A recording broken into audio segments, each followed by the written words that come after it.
Hi, are you having trouble with business writing? Does your professor always leave nasty comments on your writing? Joking, prof. Here are a few tips on how to improve your letter writing. We're going to focus on negative news messages. Here we go! Here are some do's and don'ts you must remember. First, we are going to start with what you should do when writing a negative message. Use you viewpoint. Keep the tone positive and neutral. Establish coherence and goodwill. Do. Keep the message concise. De-emphasize negative news. Do provide convincing reason and be open mind. Next, these are what you should avoid when composing a negative message. Don't apologize or make excuses. Blame the receiver. Try not to use direct plan. There are, however, some exceptions. Don't use negative words. Don't be disrespectful to the receiver's desire. Don't be biased and stereotypical. Examples would be gender biases or cultural stereotypes.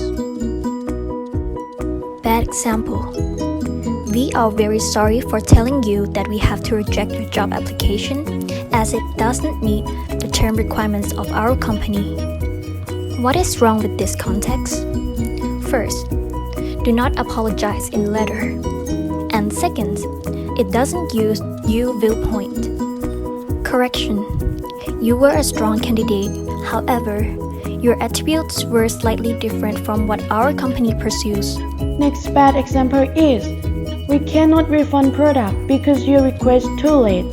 And what is wrong with it is that it's blaming customer, it's not using your viewpoint, and for the correction is that the product can't be refunded. However, they can be exchanged for something of similar value.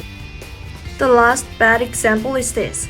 We need no less than $100 donations to help the poor families who suffer from earthquakes in India. What is wrong with this example?